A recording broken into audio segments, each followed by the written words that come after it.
1970లలో ఒక multinational company మన దేశంలో మొట్టమొదటిసారి డిటర్జెంట్ పౌడర్ అనే పేరుతో ఒక ప్రోడక్ట్ ని తీసుకువచ్చింది. దాంతో ఇండియన్ డిటర్జెంట్ మార్కెట్ ని మొత్తం ఆక్రమించేసుకుంది. అయితే సరిగ్గా అదే సమయంలో 23 సంవత్సరాల ఓ రైతు బిడ్డ సొంతంగా ఒక డిటర్జెంట్ పౌడర్ ను తయారు చేశాడు. మరియు ఊరూరు తిరిగి తన ప్రోడక్ట్ గురించి వివరించడం, దాన్ని అమ్మడం మొదలుపెట్టాడు. అయితే కొంతకాలానికే అతని ప్రోడక్ట్ కు ప్రజల దగ్గర నుంచి మంచి రెస్పాన్స్ వచ్చింది. తర్వాత అతను చాలా కష్టపడి కాంపిటీషన్లో ఆ మల్టీనేషనల్ కంపెనీని ఓడించి చాలా ముందుకు వెళ్ళిపోతాడు. ఇంతకు ఎవరతను అని ఆలోచిస్తున్నారా?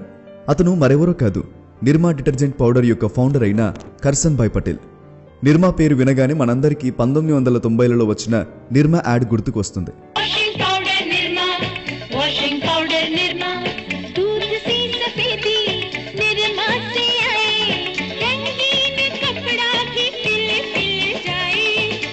ఇప్పటికి కూడా వాషింగ్ పౌడర్ నిర్మా అనే ఆ పాటను ఎవ్వరూ మర్చిపోలేదు.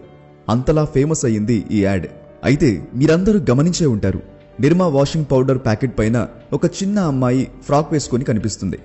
నిర్మా యొక్క యాడ్స్లలో ఎంతో మంది మోడల్స్ మరియు హీరోయిన్స్ నటించారు, వెళ్లిపోయారు. కానీ ప్యాకెట్ పైన కనిపించే ఈ క్యూట్ అమ్మాయి మాత్రం అలాగే ఉండిపోయింది. ఆ అమ్మాయిని నిర్మా కంపెనీ ఎందుకు మార్చలేదు అని ఎప్పుడైనా ఆలోచించారా? పార్లేజీ బిస్కెట్ ప్యాకెట్స్ పైన కనిపించే పార్లే గర్ల్ కేవలం ఒక ఇమాజినరీ అమ్మాయి మాత్రమే. అది నిజమైన అమ్మాయి ఫోటో కాదు. కానీ నిర్మా గర్ల్ అలా కాదు. ఆ ఫోటోలో ఉన్న అమ్మాయి మరెవరో కాదు, కర్సన్ భాయ్ పటేల్ యొక్క కూతురే. ఆమె పేరు నిరూపమ. ప్రేమగా కర్సన్ భాయ్ తన కూతుర్ని నిర్మా అని పిలుచుకునేవాడు. కర్సన్ భాయ్ తన కూతురు పెద్దదై మంచి పేరు ప్రఖ్యాతులు సంపాదించాలి అని అనుకునేవాడు. కానీ దురదృష్టవశాత్తు ఆమె చిన్నప్పుడే ఓ కారు ప్రమాదంలో మరణించింది. తాను ఎంతో ప్రేమించినా తన కూతురు లేదన్న విషయం కర్సన్ భాయ్ పటేల్ జీర్ణించుకోలేకపోయాడు.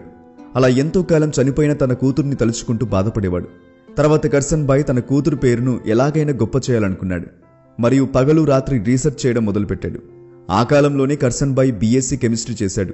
మరియు గుజరాత్ ప్రభుత్వంలోని మైనింగ్ డిపార్ట్మెంట్లో గవర్నమెంట్ సర్వెంట్ గా ఉద్యోగం సంపాదించాడు.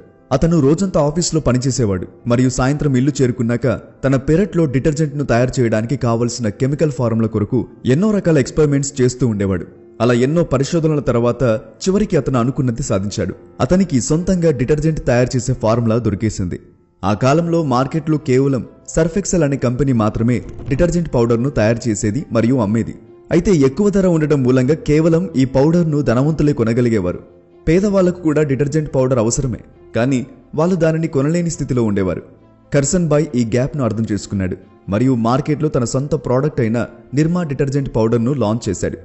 ఆ టైంలో సర్ఫ్ ఎక్సెల్ కిలో ప్యాకెట్ 13 రూపాయలుండగా నిర్మా డిటర్జెంట్ పౌడర్ ను కేవలం 3 రూపాయలకే మార్కెట్లోకి విడుదల చేశాడు. అంటే దాదాపుగా సర్ఫ్ ఎక్సెల్ కంటే 4-5 రెట్లు తక్కువ. ఆ టైంలో కర్సన్ భాయ్ చాలా చిన్న వ్యాపారి మాత్రమే. అతని డిటర్జెంట్ పౌడర్ ను కేవలం అతడు నివసిస్తున్న ప్రాంతంలోనే అమ్మగలిగేవాడు. కాబట్టి సర్ఫ్ ఎక్సెల్ కంపెనీ అతన్ని అంతగా సీరియస్ గా తీసుకోలేదు. ఒకవేళ సీరియస్ గా తీసుకున్నా కూడా సర్ఫ్ ఎక్సెల్ ను 4 రెట్ల ధర తగ్గించి అమ్మలేదు.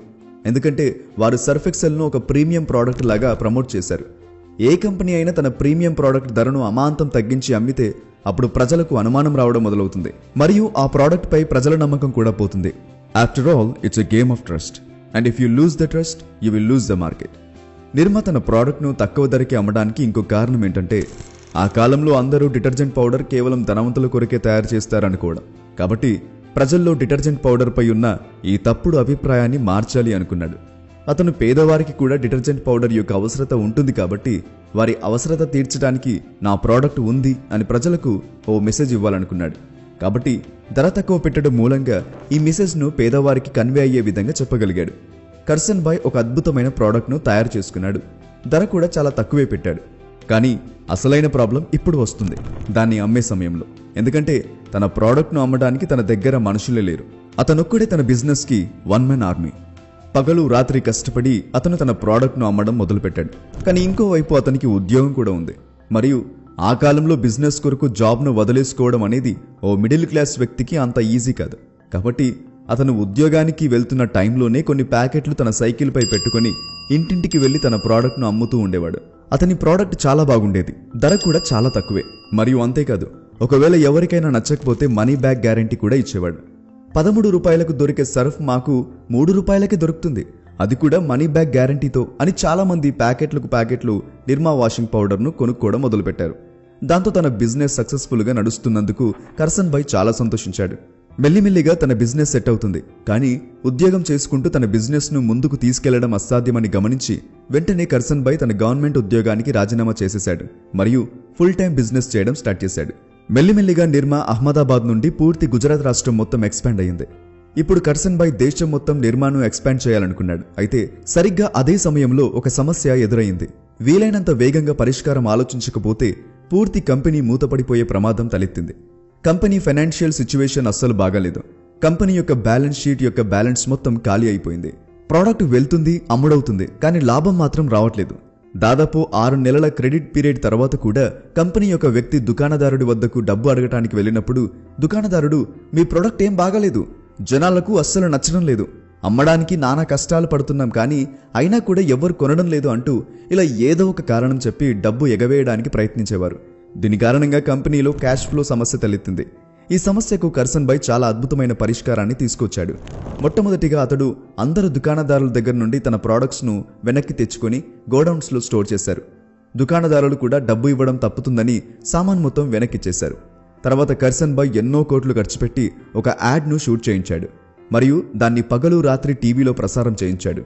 అదే మనందరికీ తెలిసిన వాషింగ్ పౌడర్ నిర్మా అనే యాడ్. దాదాపుగా ఒక నెల మొత్తం ఈ యాడ్ను టీవీస్లో పెద్ద ఎత్తున ప్రసారం చేయించాడు. దాంతో ప్రజల మైండ్లో నిర్మా అనే పేరు మరియు బ్రాండ్ బాగా ఫిక్స్ అయిపోయింది. దాని తర్వాత జనాలే స్వయంగా దుకాణాలకు వెళ్లి మాకు నిర్మా సర్ఫ్ మాత్రమే కావాలి అంటూ డిమాండ్ చేయడం మొదలుపెట్టారు. కానీ దుకాణదారుల దగ్గర నిర్మా లేదు. ఉన్న కొద్దిపాటి ప్రోడక్ట్లను కూడా తిరిగిచ్చేశారు. ఒకవైపు టీవీలో నిర్మా యాడ్, ఇంకోవైపు దుకాణాల దగ్గర నిర్మా సర్ఫ్ యొక్క డిమాండ్ రెండు కూడా జోరుగా కొనసాగుతున్నాయి. చివరికి అలిసిపోయిన దుకాణదారులు కర్సన్ భాయ్ దగ్గరికి వెళ్లి మాకు మాల్ కావాలి అంటుంటే ఇంకోవైపు కర్సన్ భాయ్ ముందు డబ్బులు ఇవ్వండి అంటూ వాళ్లకు స్వాగతం పలికాడు. దాని తర్వాత దుకాణదారులు అందరూ కలిసి అడ్వాన్స్ పేమెంట్స్ చేసి మరీ మాల్ను తీసుకెళ్లారు. దాంతో కంపెనీకి తిరిగి మళ్లీ మంచి రోజులు వచ్చాయి. కర్సన్ భాయ్ని ఎవ్వరూ ఆపలేకపోయారు. కర్సన్ భాయ్ యొక్క ఈ మాస్టర్ స్ట్రోక్ కారణంగా అదే సంవత్సరం అతను డిటర్జెంట్ కింగ్ గా అవతారమెత్తాడు. దాంతో 1988లో నిర్మా 60% మార్కెట్ను ఆక్రమించేసుకుంది. నిర్మా బ్రాండ్ మిడిల్ క్లాస్లో ఎంత పాపులర్ అయిందంటే ఎవ్వరు కూడా సర్ఫ్ ఎక్సెల్ అడగకపోయేవారు. దాంతో సర్ఫ్ ఎక్సెల్ కంపెనీ అయిన హిందుస్థాన్ యూనిలివర్ తక్కువ ధరకు వీల్ అనే డిటర్జెంట్ పౌడర్ను నిర్మాకు పోటీగా తీసుకొచ్చింది. కానీ నిర్మా ముందు నిలవలేకపోయింది. ఇక 2000వ సంవత్సరం వచ్చేసరికి నిర్మా ప్రతి నెల దాదాపుగా 2 లక్షల టన్నుల డిటర్జెంట్ పౌడర్ను అమ్మేది. అంతేకాదు, దాని తర్వాత నిర్మా రకరకాల ప్రోడక్ట్లను కూడా తయారు చేయడం మొదలుపెట్టింది మరియు అందులో చాలా ప్రోడక్ట్స్ పాపులర్ కూడా అయ్యాయి. వాటిలో ఒకటే నిర్మా బ్యూటీ సోప్. సొనాలి బింద్రే చేసిన ఈ యాడ్ మీకు ఇంకా ఇంత పాపులర్ అయిన నిర్మా ఇప్పుడు ఎక్కడా కనబడట్లేదు. మార్కెట్లో నిర్మా యొక్క షేర్ 60% నుండి 6%కి పడిపోయింది. మీరే చెప్పండి, మీరు చివరిసారిగా నిర్మా ప్రోడక్ట్ను ఎప్పుడు ఉపయోగించారు? దాదాపుగా చాలా మందికి గుర్తుండకపోవచ్చు. ఎంతో సక్సెస్ ని చూసిన నిర్మా ఇప్పుడు ఫెయిల్ అయిపోయింది. దీని వెనకాల 3 ముఖ్యమైన కారణాలున్నాయి. మొదటిది బ్రాండ్ పర్సెప్షన్. మొదటి నుండి నిర్మా యొక్క ధర చాలా తక్కువ, ఎందుకంటే ఇది మిడిల్ క్లాస్ మరియు పేదవారి యొక్క ప్రోడక్ట్గా ఉండేది. అందుకోసమే ఈ కంపెనీ నిర్మా యొక్క బ్రాండింగ్ మరియు ప్యాకేజింగ్ పైన ఎక్కువగా ఇన్వెస్ట్ చేసేది కాదు. అందుకే చూడండి, నిర్మా సర్ఫ్ యొక్క ప్యాకెట్ చాలా తక్కువ క్వాలిటీతో కనిపిస్తుంది. 2010 వరకు ప్రజలకు నిర్మా సర్ఫ్ వాడటానికి ఎటువంటి అభ్యంతరం ఉండేది కాదు. అయితే దాని తర్వాత ఎలాగైతే ప్రజల యొక్క పర్ క్యాపిటా ఇన్కమ్ అంటే ఆదాయం ఎలాగైతే పెరుగుతూ వచ్చిందో అలా ప్రజలు బ్రాండెడ్ మరియు ఖరీదైన ప్రోడక్ట్స్ కొనడం మొదలుపెట్టారు. స్టేటస్ చూపించుకోవడానికి ప్రజలు ఖరీదైన వస్తువులు కొనడం మొదలుపెట్టారు. నిర్మా సర్ఫ్ యొక్క అవసరం అప్పుడు ఉంది, ఇప్పుడు కూడా ఉంది. కానీ ప్రజలు చీప్ ప్రోడక్ట్స్ కొని తాము పేదవారమని అనిపించుకోవడానికి సిద్ధంగా లేరు. దాంతో ప్రజలు ఎక్కువ ఖరీదైన బ్రాండెడ్ డిటర్జెంట్ పౌడర్ల వైపు వెళ్తున్నారు. రెండవ కారణం వచ్చేసి ల్యాక్ ఆఫ్ ఇన్నోవేషన్. మొదట్లో నిర్మా తన ప్రోడక్ట్ మార్కెటింగ్ మరియు డిస్ట్రిబ్యూషన్ పైన చాలా శ్రద్ధగా ఉండేది మరియు ఎన్నో ఇన్నోవేషన్స్ కూడా చేస్తూ వచ్చింది. కానీ తర్వాత మెల్లిమెల్లిగా నిర్మా ఇన్నోవేషన్స్ తగ్గించేసింది. మార్కెటింగ్ పరంగా చూసుకుంటే మీకు నిర్మా యొక్క 80s మరియు 90s యాడ్స్ ఇప్పటికీ గుర్తున్నాయి. కానీ గత 20 సంవత్సరాలుగా మీకు ఏవైనా యాడ్స్ గుర్తున్నాయా? ఖచ్చితంగా లేదు. మార్కెట్లో ఒక నానుడి ఉంది, అదేంటంటే if you are out of sight then you are out of mind. ఇక చివరిగా మూడో కారణం ఏంటంటే బ్యాడ్ మార్కెటింగ్. మధ్యలో నిర్మా తన బ్రాండ్ పర్సెప్షన్ను మార్చే ప్రయత్నం చేసింది. అందుకోసం నిర్మా బ్లూ, నిర్మా యాక్టివ్, నిర్మా అడ్వాన్స్ లాంటి ప్రోడక్ట్లను లాంచ్ చేసింది. దాని తర్వాత హృతిక్ రోషన్ లాంటి హ్యాండ్సమ్ యాక్టర్ను బ్రాండ్ అంబాసిడర్గా పెట్టి యాడ్స్ను ప్రసారం చేశారు. ఇదే నిర్మా చేసిన అతిపెద్ద తప్పు. డిటర్జెంట్ పౌడర్ అనేది పూర్తిగా ఆడవారికి సంబంధించిందే. అక్కడ హృతిక్ రోషన్ లాంటి మగవాడికి ఏం పని అని జనాలు నిర్మా యాడ్ను అలాగే ప్రోడక్ట్ని కూడా రిజెక్ట్ చేశారు. ఒక గొప్ప మాస్టర్ స్ట్రోక్ లాంటి మార్కెటింగ్ స్ట్రాటజీతో నిర్మా తన బ్రాండ్ను నిర్మించింది. కానీ చివరికి అదే మార్కెటింగ్ స్ట్రాటజీ దాన్ని పతనం చేసింది. Marketing works only if you do it right. Nirma story నుంచి మనం కొన్ని లెసన్స్ నేర్చుకోవచ్చు. Lesson number 1, never say no to any work.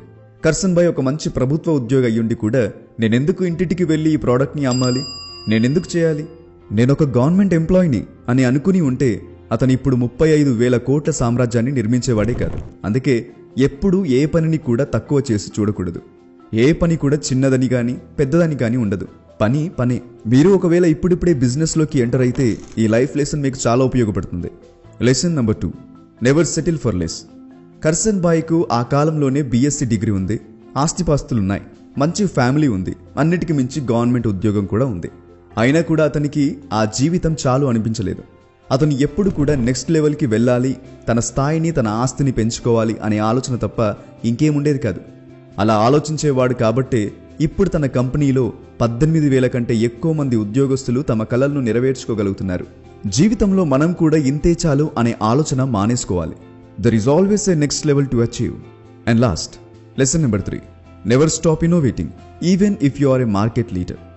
టాప్కు చేరుకున్న తర్వాత నిర్మా రీసెర్చ్ను తగ్గించింది, మార్కెటింగ్ను తగ్గించింది. దాంతో యాజ్ అ రిజల్ట్ ప్రజలు కూడా నిర్మాను వాడటం తగ్గించేశారు. ఇప్పుడు నిర్మా ఎక్కడ కనబడకుండా కనుమరుగైపోయింది. అందుకే అంటుంటారు కదా, లైఫ్లో సక్సెస్ అవ్వడం చాలా ఈజీ, కానీ ఆ సక్సెస్ను మెయింటైన్ చేయడమే చాలా అంటే చాలా కష్టం. తన కూతురు పేరు చిరకాలం గుర్తుండిపోయేలా రాత్రి పగలు కష్టపడిన ఈ తండ్రి గురించి మీరేమనుకుంటున్నారు? కింద కామెంట్ చేసి మాతో పంచుకోండి. ఇలాంటి మరెన్నో గొప్ప గొప్ప ఇంట్రెస్టింగ్ వీడియోస్ లేదా ఇన్ఫర్మేటివ్ వీడియోస్ చూడడానికి ఇప్పుడే మా యూట్యూబ్ ఛానల్ని సబ్స్క్రైబ్ చేసుకోండి. నేను పెట్టే ప్రతి వీడియో కూడా యూట్యూబ్లోనే ఫస్ట్ రిలీజ్ అవుతుంది. కాబట్టి మీరు ఏ వీడియో కూడా మిస్ అవ్వకుండా ఉండటానికి ఇప్పుడే యూట్యూబ్ ఛానల్ని కూడా సబ్స్క్రైబ్ చేసుకోండి. కింద కామెంట్ బాక్స్లో మీకు మా యూట్యూబ్ లింక్ కనబడుతుంది. అక్కడ క్లిక్ చేసి వెంటనే మా ఛానల్ని సబ్స్క్రైబ్ చేసుకోండి. ఇలాంటి గొప్ప గొప్ప వీడియోస్ మీరు మిస్ అవ్వకుండా ఉంటారు.